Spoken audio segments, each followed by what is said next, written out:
Gloire à Dieu.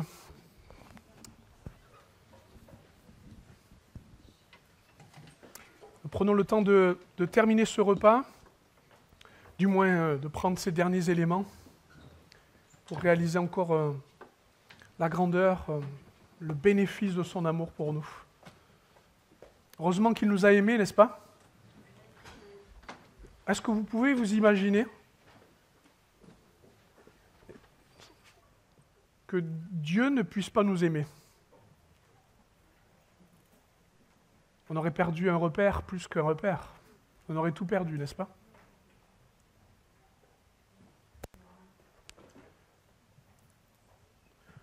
Mon ami, ce dimanche ne sera pas et ne doit pas être ta semaine. Ça dépend ce que tu as vécu cette semaine, mais si ça s'est mal passé, ça ne veut pas dire que ce dimanche doit mal se passer. Ça, c'est pas possible.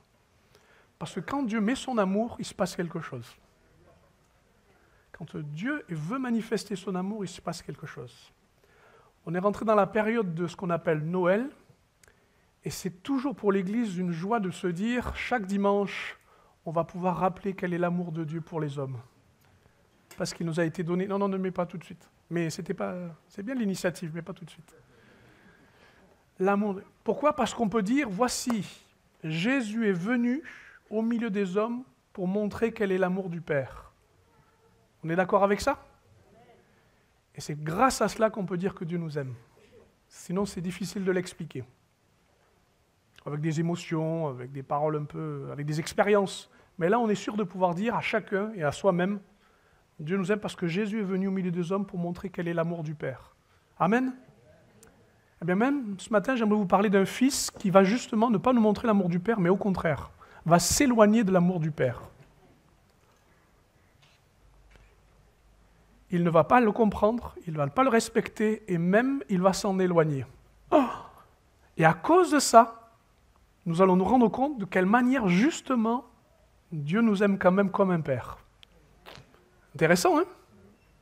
Intéressant. Il s'agit d'une parabole. En fait, il n'y a pas un fils, mais il y en a deux. Mais je vais parler principalement d'un premier, puis je parlerai du deuxième. Tout le monde sait à peu près de qui il s'agit, pour ceux qui ont un peu l'intuition dans la parole de Dieu, la parabole du fils prodigue. Voilà.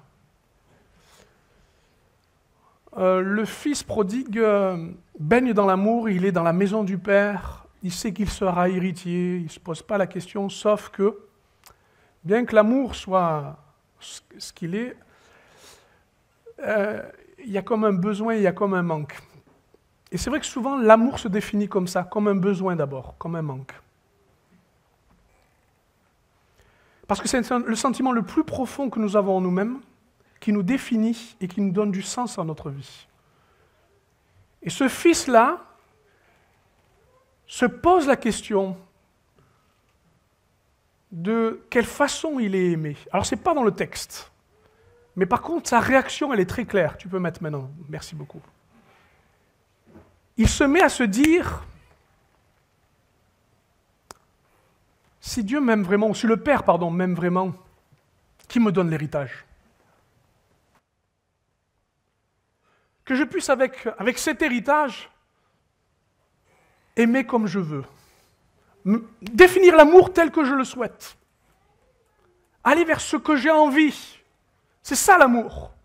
L'amour, c'est ça, c'est ce qu'on doit me donner pour que je puisse vivre.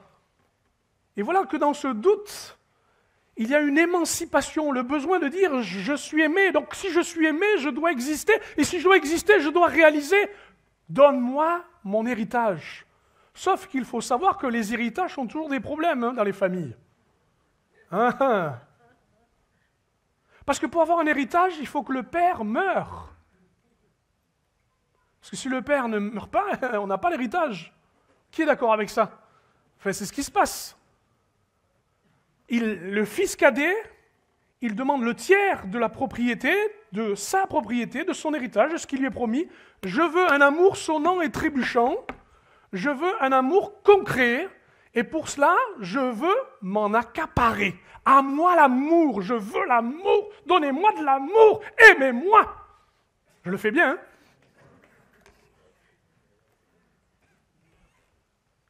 Et quand il y a une faille dans le système de l'amour, quand il y a un doute, eh bien on est en train de le perdre. On est en train de le trafiquer.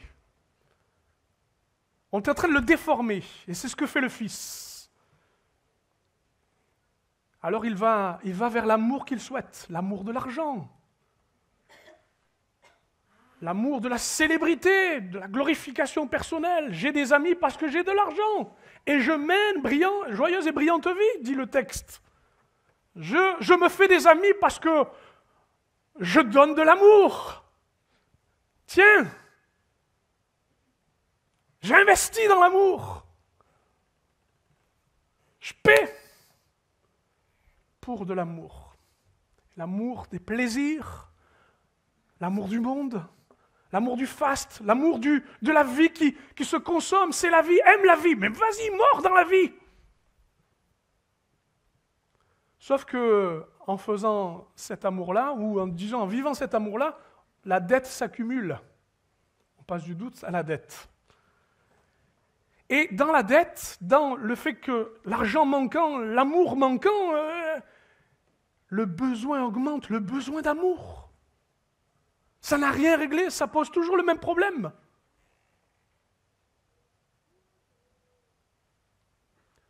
Je pense et j'imagine à tous ceux qui n'ont pas eu un père comme exemple, un père comme démonstration d'amour. Tous ceux qui n'ont pas eu ce repère, cette référence, cet handicap. Mais j'aimerais vous dire que même ceux qui ont un père et qui ont eu peut-être l'amour ou j'allais dire la sécurité qui convient, ça n'empêche pas qu'on est capable de vendre cet amour et se vendre à un autre amour. Et de laisser ce manque, parce que c'est un manque. Tout comme cette dette qui s'accumule, c'est un manque, c'est un besoin dans votre capital, dans votre réservoir. Où est l'amour? Jusqu'où va l'amour pour vous? Alors on va le chercher les uns les autres, dans toutes sortes de choses. Et ça finit comme le texte le dit. Je vous fais grâce de la lecture, parce qu'on va rentrer dans la lecture, bien sûr. C'est cette douleur. Parce que ce fils-là, ce fils est vendu pour l'amour. Il a dépensé, mais il s'est vendu pour l'amour. Et il finit au milieu des pourceaux. Même pas le propriétaire des pourceaux ne lui donne à manger. Et c'est vrai que souvent on comprend et on considère l'amour dans sa douleur. Souvent on a un rapport à l'amour dans sa douleur, la déception.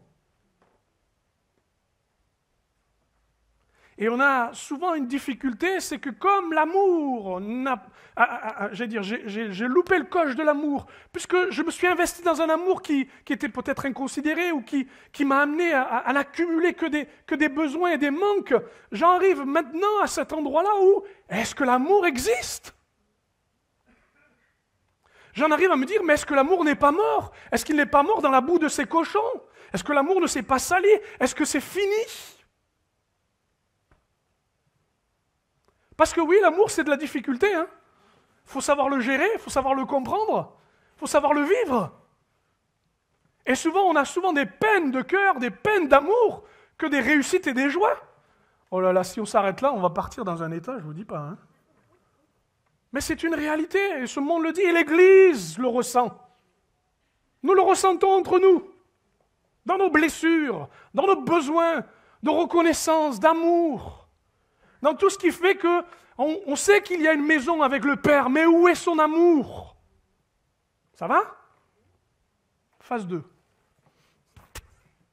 Tu peux mettre la suite?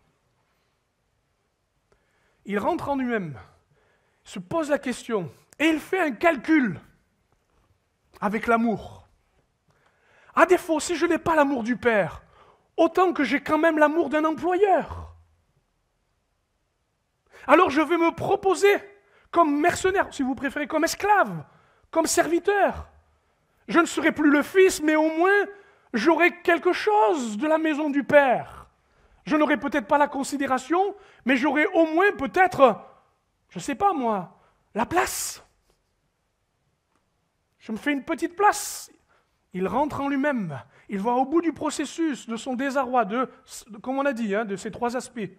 Le doute, la dette et la douleur. Et il dit, c'est pas possible. Je ne peux pas vivre sans amour. Alors autant que je le gagne, que j'essaie de regagner le respect et l'amour, d'être à la hauteur. Alors j'irai vers ce père et je dirai, à défaut d'avoir un fils, fais ce calcul.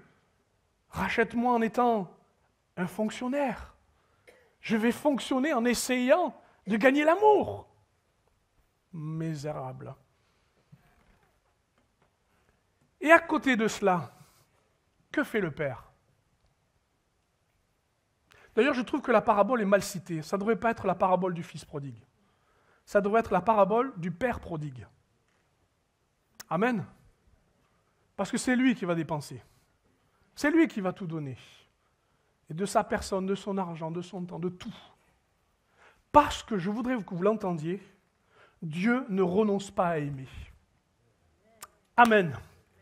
Dieu mise tout sur l'amour. Amen. C'est un coup de poker peut-être, mais il mise tout sur l'amour. Et comment fait-il pour aimer? Pour que ce soit concret et réel? Ben, il fait comme vous. Parce que c'est lui qui a inventé ça. Savoir aimer. Peut-être que vous connaissez ce livre très intéressant, notamment pour les couples, mais qui est décliné maintenant pour les parents et leurs enfants et autres, qui s'appelle Les langages de l'amour. Ça vous dit quelque chose, de Gary Chapman? Intéressant ce livre, qui explique comment justement on entretient et on manifeste l'amour de manière à ce que chacun, dans son langage, l'amour corresponde. Eh bien, j'ai trouvé dans cette parabole exactement tout le langage de l'amour. Tous les langages. Il y en a 5. C'est très, très intéressant parce que toute l'attitude du Père ne fait que parler d'amour et témoigner d'amour et concrétiser l'amour. Sur tous les aspects. Ainsi, toute ma personne et tout ce dont j'ai besoin, tout ce qui me manque, eh bien, est révélé dans cette parabole. Ça vous intéresse? Ça commence très simplement et très justement. C'est pas éthéré, céleste ou quoi. D'abord, comme Dieu ne renonce pas à l'amour, le premier langage, c'est celui des gestes d'affection. Quoi? Oui, Dieu est tendre. Dites-moi amen, s'il vous plaît. On n'a peut-être pas le même Père, le même Dieu, alors. Hein? Le Fils est rentré en lui-même, il arrive dans ses guenilles et sa saleté, et il s'est dit, je serai peut-être, à la rigueur, espérons-le, au moins un esclave. Et quand il le voit de loin, que fait le Père? Il le voit. Il le voit. Excusez-moi, mais quelqu'un qui a vécu quelques mois dans la débauche et au milieu des pourceaux, il faut vraiment nettoyer la crasse pour finir par le retrouver. Peut-être amaigri à force du régime qu'il a pris, peut-être fatigué, parce que les nuits dans la boue des pourceaux, c'est pas toujours ça. Mais quand il le voit de loin, avant de le sentir peut-être, avant de le voir, il le voit. Mais le premier geste d'affection, avant même que le geste soit porté, c'est l'intention, c'est de voir. Et l'amour, c'est d'abord regarder. Et j'ai trouvé que souvent, quand il n'y avait pas d'amour, c'est qu'il n'y avait pas d'attention les uns sur les autres. Et d'affection. L'amour d'un père, c'est de toujours chercher du regard son enfant. Non pas pour le dominer en disant « ne fais pas ci, ne fais pas ça », mais parce qu'il l'aime et qu'il le cherche. Il le voit. Ça, c'est un geste d'affection. J'ai vu. Mais ça n'est pas tout. Que fait-il? Il part de chez lui. Et logiquement, un maître de maison, disons qu'il faut une certaine prestance. Il faut une certaine attitude. C'est le maître de la maison. On ne se laisse pas déborder par les émotions ou les attitudes. Qu'est-ce qu'il fait? Ce n'est pas écrit, hein? Mais il nous a dit qu'il s'est mis à courir vers le fils. Quand on court avec une robe, ce n'est pas toujours facile. Enfin, je n'ai pas l'habitude de le faire, mais j'imagine que ce n'est pas simple. Je ne sais pas comment il s'est débrouillé, mais à mon avis, courir dans la précipitation. Mais qu'est-ce qui fait qu'il se précipite? Parce que notre Dieu, comme ce Père, a des entrailles. Et il a de la compassion. Et qu'il ne peut pas se laisser juste dire « Ah, le voilà celui-là. J'avais raison. Je priais pour qu'il revienne et qu'il plie le genou devant moi. » Non, non, c'est sa compassion. C'est d'abord toujours ce qui parle dans les entrailles de Dieu. C'est sa miséricorde. C'est la miséricorde qui vient devant. Avant la justice va venir, vous n'en faites pas. Mais c'est d'abord la miséricorde qui parle. Et ces entrailles-là, elles ne sont pas là juste pour nous remuer le ventre, mais elles remuent les jambes. Parce qu'on a besoin d'y aller. La vraie miséricorde, les vraies entrailles, c'est pas celle qui nous tire une émotion comme une belle vidéo que vous regardez sur quelconque support en disant « Oh là là, c'est touchant, c'est beau l'amour ». Mais c'est celle qui vous amène quelque part. Et c'est ce que le Père va faire. Dans ses entrailles, il bouge ses jambes parce qu'il a besoin d'y aller. Il a besoin de devancer. L'amour, c'est toujours le premier pas, mon frère, ma sœur. C'est Dieu qui fait le premier pas. Toi, tu as pris ton intention de revenir, tu as l'intention de vivre l'amour autrement. Et il le sait, il le voit. Mais l'effort, c'est lui qui le fait d'abord. Alors ça sert à quoi de se cacher, d'essayer de traiter avec Dieu une quelconque immunité? Ça sert à rien. Il arrive. Ce Père-là, il ressemble à ma grand-mère. Ma grand-mère, quand elle aime, elle ne cherche même pas les codes, dire « vas-y doucement », elle arrive. Parce qu'il nous a dit qu'il l'a vu, il court, la miséricorde le pousse à aller vers où il faut aller, et quand il le voit, il l'embrasse. Il ne lui a pas embrassé les bouts des doigts, hein. Il s'est jeté à son cou. Il l'a pris comme un fils, alors qu'il n'avait ni la dignité, ni la stature, il n'avait rien, il l'a pris comme un fils. Et comme il était encore loin, son père fut ému de compassion, il courut se jeter à son cou et l'embrassa. Qu'est-ce que vous voulez que j'ajoute à ça? Dans ce langage-là, il y a tellement, vous imaginez, en une course et en une embrassade, tout ce chemin de quitter la maison du Père, entrer dans la maison de la débauche, pour aller dans la maison des pourceaux, tout ça, le voyage est terminé. Chut, c'est fini. Le Fils n'a pas dit encore son texte. Voyons le deuxième langage. Le Fils lui dit, « Mon Père, j'ai péché contre le ciel et contre toi, je ne suis pas digne d'être appelé ton fils. » Il avait bien appris la leçon pour les répéter. Je termine. « Apportez vite la robe. » Mais le Père, dit à ses serviteurs, « Apportez vite la robe et l'en revêtez, mettez-lui un anneau au doigt et des souliers aux pieds. » Je ne vais pas rentrer dans le détail de toute la panoplie qu'il lui a apportée, mais juste vous dire que le deuxième langage, c'est que dès que le Fils a dit « Traite-moi comme un mercenaire ou si vous préférez comme un serviteur », le Père de suite a commencé à dire « Donnez-lui les cadeaux. » Où est-ce que vous voyez un mérite ici? Où est-ce que vous voyez un salaire pour le gagner? Il n'y en a pas. Il n'y en a pas. Et le Père du ciel invite les serviteurs que nous sommes, prédicateurs, à vous donner les cadeaux de Dieu. La robe.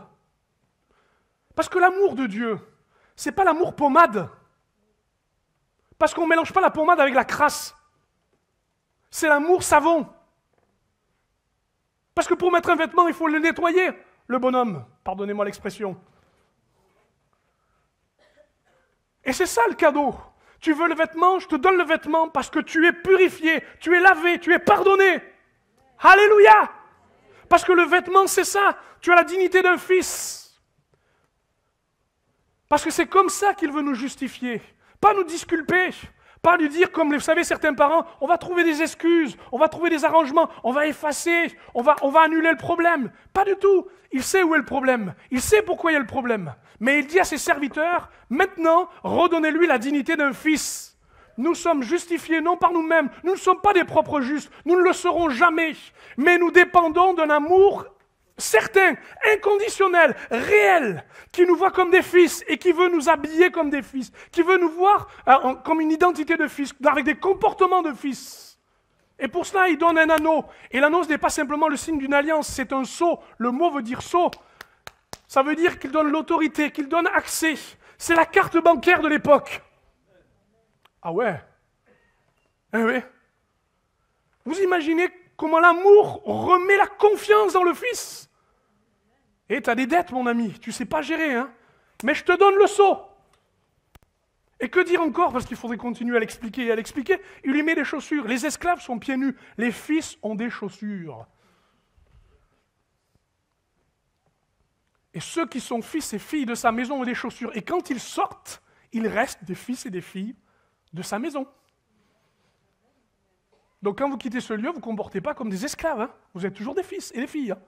Avec le même amour. Ce qui veut dire que tout ce qui est sur la vie de cet homme, de ce jeune homme ou de ce fils, ne cesse de dire « je suis fils ». Et tout ce que les autres doivent regarder ne cesse de dire qu'il est fils. L'amour ne peut pas et ne doit pas mourir, parce que c'est à ce moment-là que l'amour nous donne la seule grâce qui nous a été donnée, c'est d'être pardonné et justifié. Quand le Père s'approche du Fils crasseux et repentant et qu'il l'embrasse, il dit à tous ceux qui peuvent l'entendre et le voir, il envoie ce signal, ne touchez pas à mon fils et ne l'accusez plus ou ne l'accusez pas. C'est mon fils. Il a désobéi à la loi, il n'a pas respecté son père, parce que le Lévitique est précis, il devrait mourir, mais en l'embrassant, il l'a protégé de son amour. Et quand il habille comme un fils, il ne le traitait pas comme un mercenaire, il se traite déjà comme un mercenaire, comme un vendu, comme un mendiant de l'amour. Mais c'est mon fils et c'est ma fille. Et quand on le regarde, quand je le regarde, quand vous le regardez, il est garant de mon amour. Amen? Ça ne vous suffit pas, ça? Ben, c'est pas fini. Allez, on continue. Les moments de qualité. C'est dans le texte, on continue. Vas-y. Amenez le veau gras, tuez-le, mangeons et réjouissons-nous. Alors là, je suis content de prêcher l'évangile à des Français, parce qu'on a tous compris que les moments de qualité, c'était à table. C'est vrai, hein? Qu'est-ce qu'on vit des bons moments à table? Et alors Noël arrive, je ne vous dis pas. Attention, modération, hein? On ne va pas prier pour votre foi parce que vous avez fait une crise. Hein? Allez-y doucement. Les moments de qualité. Le veau gras est un aliment qui, j'allais dire, pour les Hébreux de l'époque, est un code, est un signe. On sait qu'il peut arriver que quelqu'un d'important vienne, et pour signifier son importance, c'est le menu qui dit l'importance, d'accord? Qui signale l'importance. Et on réserve toujours la viande la meilleure, le veau gras. Le veau gras. Afin qu'il y ait de la réjouissance, qu'on se régale. Alléluia. Qu'on se réjouisse, parce que tout ce qu'on vit, on vit avec le Père comme le Fils, dans ce qu'on mange, dans ce que les serviteurs vivent, c'est un moment de qualité. Alléluia. Pour moi, c'est le moment où le Père a dit, écoutez, c'est pas compliqué, on va mettre tout le monde autour de la table. Miséricorde, viens par ici. Toi qui as le cœur bouillant pour aimer et pour embrasser tout le monde. Allez, viens, miséricorde. Et vous avez la miséricorde qui arrive, c'est pas dans le texte, ne cherchez pas. Hein. Elle vient, elle fait, oh, c'est bien que tu sois là, je suis content. Là. Je dis, ouais, c'est beau, toi, tu es bien habillé, c'est chouette. Oh là là, dis donc, elle dit, mais qu'est-ce que tu... Mais c'est fabuleux, regarde, oh, c'est magnifique, ça te va bien à ton doigt. Et puis quand tu parles, c'est vraiment un fils quand tu parles. Waouh, c'est génial. Et puis il y a la justice qui tape à la porte et qui entre. Oula, la justice. Elle fait, je viens contrôler le menu s'il est bien réglementaire. Est-il selon la loi? Puis la justice vient, elle fait, je crois qu'il n'y a pas longtemps, ça sortait le pourceau ici.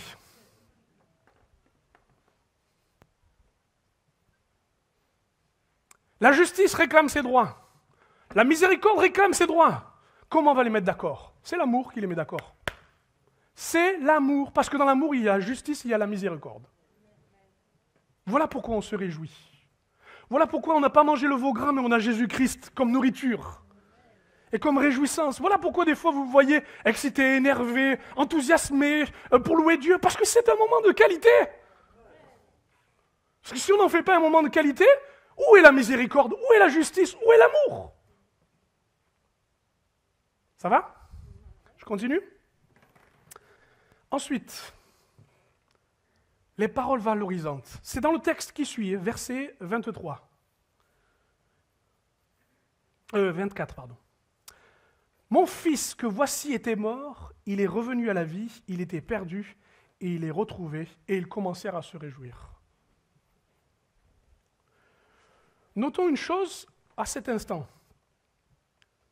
Pas une seule fois, le Père s'est adressé au Fils. Vous n'avez peut-être pas remarqué dans la parabole, vous dites, oh là là, pasteur, vous décortiquez trop. Mais pas une seule fois. La fois où il aurait dû lui répondre, il ne lui a pas répondu. C'est quand le Fils est arrivé en disant, traite-moi comme un mercenaire. Le Père, c'est hors de question qu'il s'adresse à un mercenaire. Il ne s'adresse qu'à un Fils. Parce que c'est à son Fils qu'il veut lui parler. Vous entendez? Du coup, il a gardé le silence.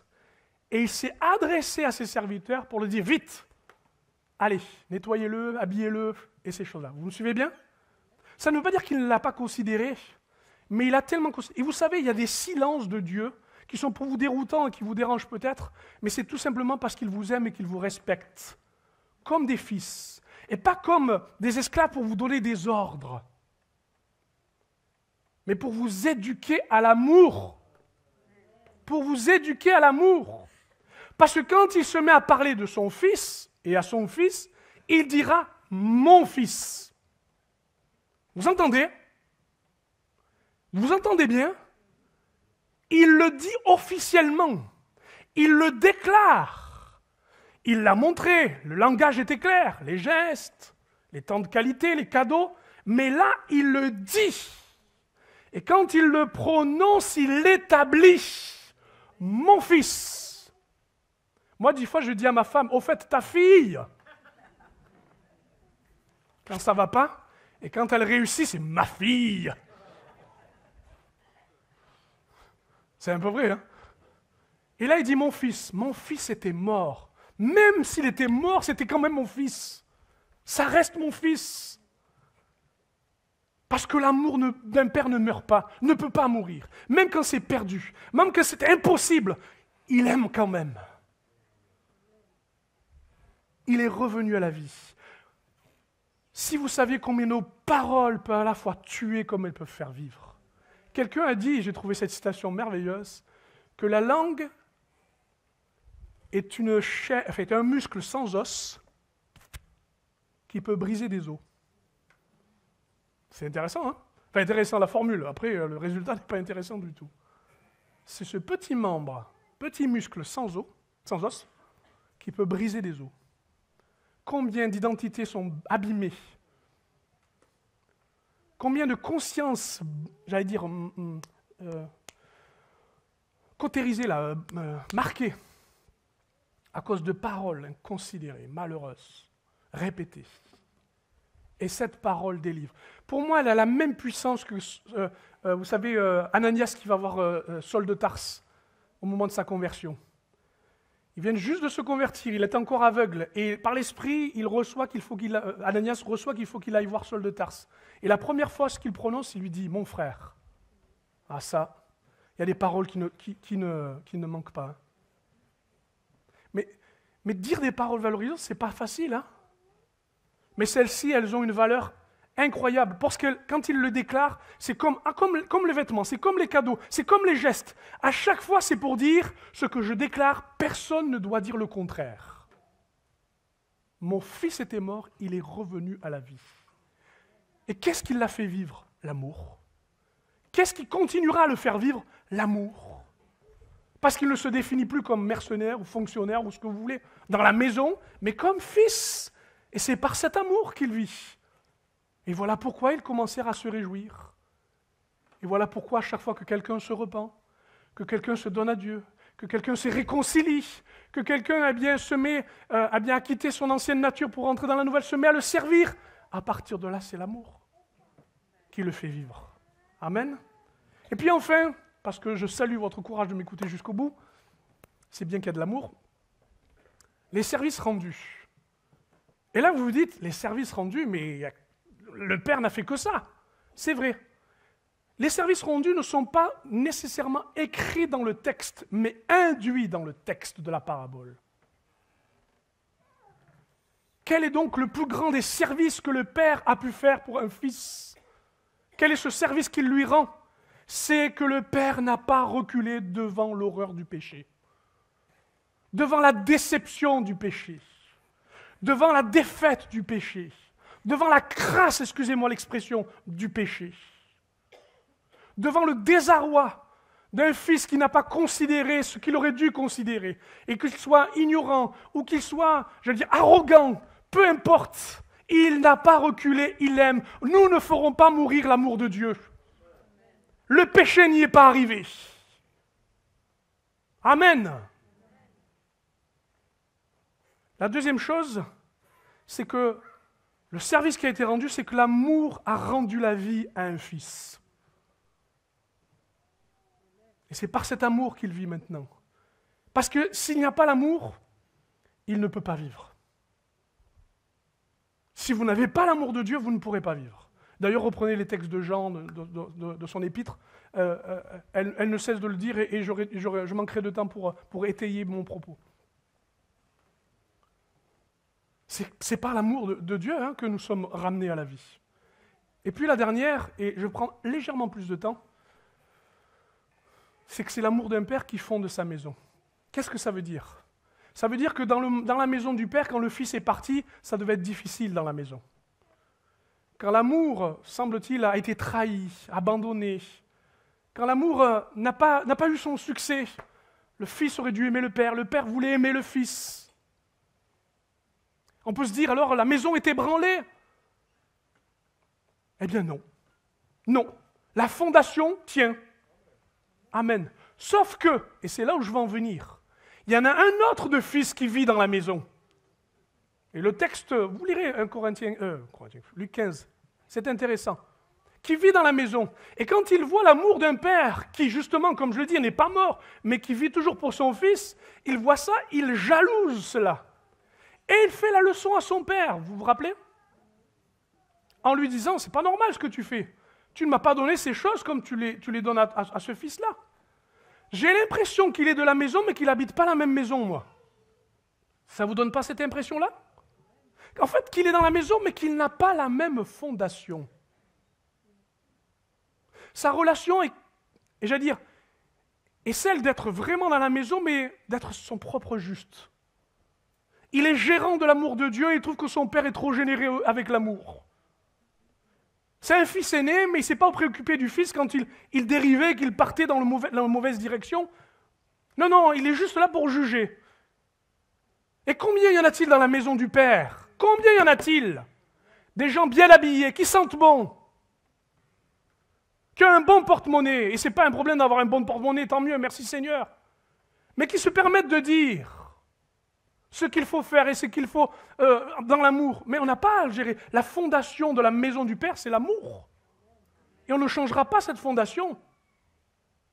Et c'est étonnant parce que le fils qui est allé le plus loin, c'est celui qui est le plus près du Père. Et celui qui est près du Père, c'est celui qui est le plus loin. Vous m'avez suivi? Qu'est-ce que ça veut dire?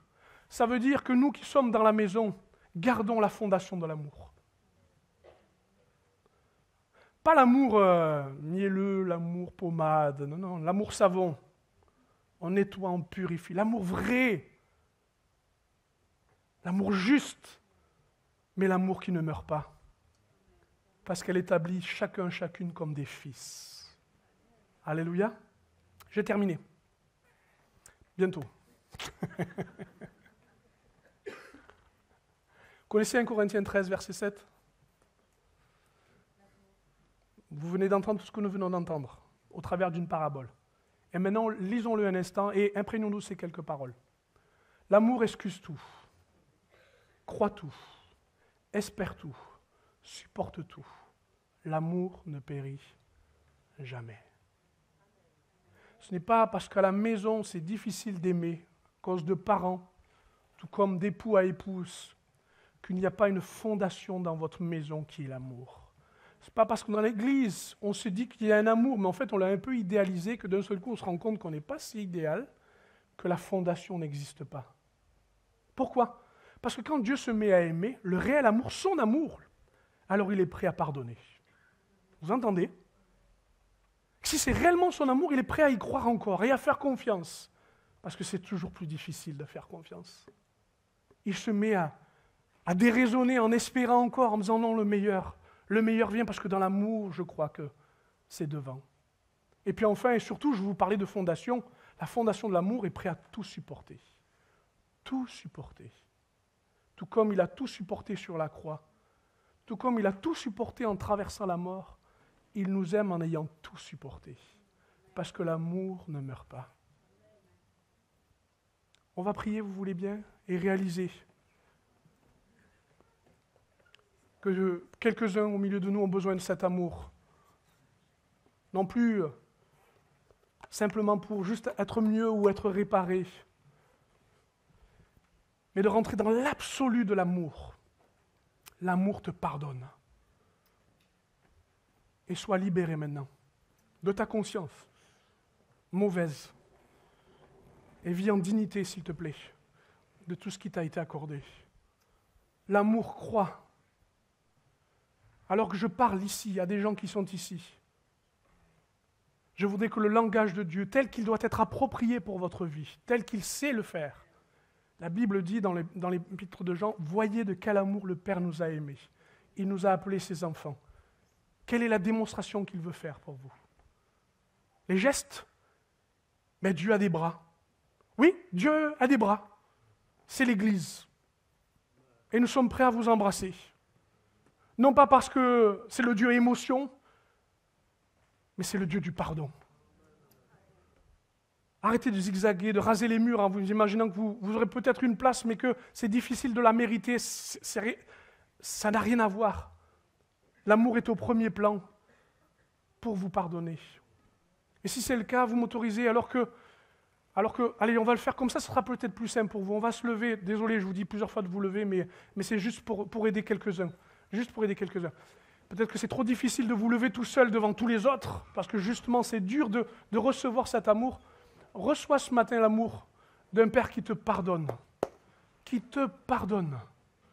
Qui te pardonne. Et je ne le fais pas pour une petite démonstration, mais si tu as besoin de venir devant, je m'autoriserai à venir près de toi et te dire combien Dieu peut t'aimer. Je n'ai pas tout l'amour en réserve, mais je peux au moins, parce que si tu as besoin de ce geste-là, Dieu veut te le donner. Et si je ne suis pas là pour le faire, qu'un frère ou une sœur te le donne de tout son cœur et dans le respect. Et puis si vous désespérez à cause de l'amour, et puisque vous avez essayé avec l'amour, mais qu'à chaque fois vous vous retrouvez au même endroit, dans la douleur, je vous en supplie, n'abandonnez pas. Ne perdez pas de vue l'amour du Père. Parce qu'il veut vous réconcilier. Il veut vous réconcilier. Parce qu'il espère. À ceux et celles qui disent c'était insupportable, au point que, comme nous l'avons entendu tout à l'heure, je suis prêt à partir s'il le faut, pour ne plus souffrir. Je vous en supplie, que l'amour vous fasse un peu mal. C'est toujours le traitement, c'est toujours salutaire quand ça fait un peu mal.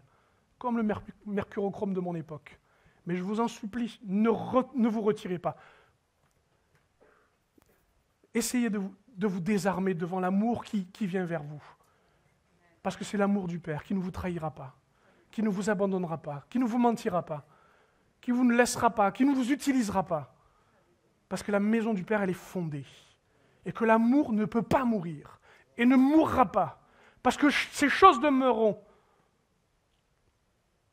Si c'est ainsi, vous voulez bien lever votre main à votre place? Indiquez votre besoin. Alléluia, alléluia, alléluia, alléluia. Oui, plaçant votre main au-dessus de votre tête, c'est votre désir. Branchez-vous avec Dieu, autorisez-moi à cette expression, pour le vivre clairement. Pour le vivre clairement. On va baisser un peu la lumière un instant pour la simple discrétion des gestes qui sont posés et qui se trouvent devant Dieu. Je voudrais que Dieu vous laisse ce moment de tendresse et de grâce. Parce que des fois, ce qui est tendre nous fait tellement peur, nous fait tellement mal qu'on a l'impression qu'on va se laisser envahir et gagner. C'est ce que Dieu veut faire dans vos cœurs et dans vos vies. Pour vos blessures, pour vos peines, pour vos doutes. Alléluia. Puis il y a aussi, je m'adresse peut-être aussi à tout va, mais peu importe, peut-être qu'il y a quelques-uns qui ont essayé d'aimer, qui ont montré qu'ils voulaient aimer, qui ont tendu la main, qui ont fait ce qu'ils pouvaient faire, mais ils n'ont pas été compris, ils n'ont pas reçu ce langage. Je vous en supplie, n'abandonnez pas. N'abandonnez pas. La maison du Père, c'est une maison qui est fondée. L'amour peut refleurir. L'amour peut être redonné. L'amour peut revenir par un sentiment, par une pensée, par un langage nouveau. Mais ne l'abandonnez pas, s'il vous plaît. Ne soyez pas inconsidérés, mais vivez-le. Alléluia. Si c'est le cas, lève ta main aussi et sois renouvelé dans l'amour. Sois renouvelé dans les dispositions de l'amour. Malgré peut-être la déception, le doute et la trahison, peu importe. Alléluia. Tu peux faire le procès de qui tu veux et à qui tu veux parce qu'il n'a pas été à la hauteur. En attendant, il faut que tu te dégages de ça. Amen. Seigneur, mon propos ne s'arrêtera qu'ici. Seigneur, je n'ai pas besoin de te prier pour que tu nous aimes. Mais je te prie pour que nous acceptions que nous soyons aimés tels que tu veux nous aimer. C'est notre désir. Seigneur, maintenant, mon Dieu, lave, purifie. Seigneur, apporte les cadeaux du ciel. Seigneur, que les nouvelles pensées, que mon Dieu, les nouvelles réactions, Seigneur, que les nouvelles volontés viennent. Seigneur, que les attitudes de fils et de filles nous soient accordées. Et pour terminer, surtout, Seigneur, ne permets pas que dans notre foi, nous puissions dire « l'amour est mort » parce que tu le fais vivre encore et encore. Tout comme le Fils est revenu à la vie, fais-nous vivre. Pardonne les fils, mon Dieu, intransigeants. Pardonne les fils, Seigneur, mon Dieu, intendants de ton amour. Nous voulons être de ceux qui sont de la générosité de Dieu. Laissez l'amour de Dieu se manifester. Au nom de Jésus. Amen, amen, amen. Amen.